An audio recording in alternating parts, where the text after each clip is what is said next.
Hello and welcome back to PhD Pathshala. तो जैसा कि आप सभी जानते हैं, इस चैनल पर हम आपके लिए पीएचडी एडमिशन एंड वैकेंसी से रिलेटेड अपडेट लाते रहते हैं। तो जिन्होंने अभी तक सब्सक्राइब नहीं किया है, जल्दी फटाफट से सब्सक्राइब कर लीजिए। और चाहिए तो आप हमारा टेलीग्राम चैनल भी फॉलो कर सकते हैं, लिंक आपको डिस्क्रिप्शन बॉक्स में मिल जाएगा। So let's start. ओके, सो एक और सेंट्रल यूनिवर्सिटी की पीएचडी एडमिशन की अपडेट आ रही है। तो इस बार जो हमारी अपडेट है तो वो सीधे विश्व भारती सेंट्रल यूनिवर्सिटी शांति निकेतन से आ रही है। तो विश्व भारती सेंट्रल यूनिवर्सिटी ने भी अपने पीएचडी प्रोग्राम से उसके नोटिफिकेशन निकाल दिए हैं। तो आगे आगे चलिए पहले नोटिफिकेशन देख लेते हैं, फिर देखेंगे कि कैसे फॉर्म फिलअप होगा। तो ये विश्व भारत के संपूर्ण गठन जो सेंट्रल यूनिवर्सिटी है उसका नोटिफिकेशन है। तो आगे चलिए पहले देख लेते हैं इसमें क्या क्या दिया है। सबसे स्टार्टिंग में इन्होंने एलिजिबिलिटी बताई है। तो उसके लिए वही बेसिक एलिजिबिलिटी जो नॉर्मल से पीएचडी एडमिशन के लिए है वही है कि अगर आपका मास्टर्स 2 ईयर का है और बैचलर आपका 3 ईयर वाला है, तो आपका जो मार्क्स होना चाहिए वो 55% से अबव होना चाहिए। अगर आप किसी कास्ट में हो तो आपको 5% का रिलैक्सेशन मिल जाएगा। वही अगर आपका जो बैचलर है वो 4 ईयर वाला है तो जो आपके मार्क्स होने चाहिए वो 75% तक होने चाहिए। ठीक है।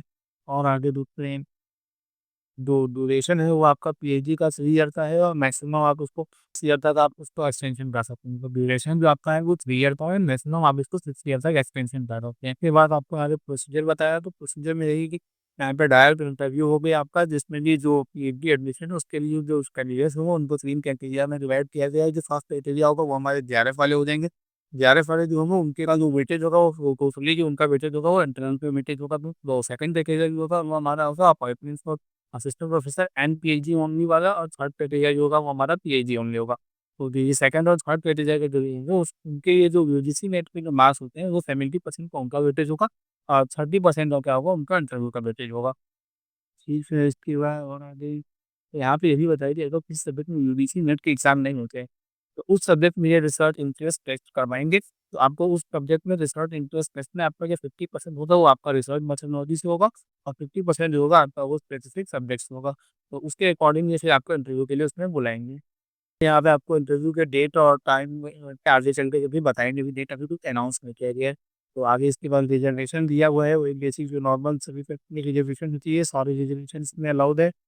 उसके बाद टाइम पीएचडी के लिए भी यहाँ पे अप्रूवल है, लेकिन इसके लिए आपको नो ऑब्जेक्शन सर्टिफिकेट मिलना पड़ेगा। जहाँ भी आप वर्क कर रहे हो ना वहाँ से आपको नो ऑब्जेक्शन सर्टिफिकेट दिखाना पड़ेगा पार्ट टाइम पीएचडी अगर आपको करनी है। इसके बाद आपको यहाँ पे फीस का बताया है। तो जो फीस आपकी होगी वो अनरिजर्व ओबीसी और ईडब्ल्यूएस के लिए है, तो वो आपका 1000 रुपये फीस होने वाली है। और एससी एसटी या पीडब्ल्यू कैंडिडेट्स हैं तो आपकी 600 रुपीज़ फीस होने वाली है। और अगर आप एज से ज़्यादा अगर इस सब्जेक्ट में अप्लाई करना चाहते हैं और सब्जेक्ट के बाद ही आपका सेकंड जो एडिशनल इस सब्जेक्ट होगा वो आपका अनरिजर्व ओबीसी या ईडब्ल्यूएस के लिए 400 होगा और बाकी एससी एसटी पीडब्ल्यू के लिए 150 रुपीज़ होगी। फिर यहाँ पे आपको ये लिंक दिए हुए हैं स्क्रीन पे, तो आप इनका फॉर्म भर सकते हैं। तो अभी हम लोग पहले पूरा फॉर्म लिख लेते हैं, फिर देखेंगे भी कैसे फॉर्म फिलअप किया जाए ना। उसके बाद आपको यहाँ पे सीट्स बताई हुई है, अलग अलग सब्जेक्ट में अलग अलग सीट है।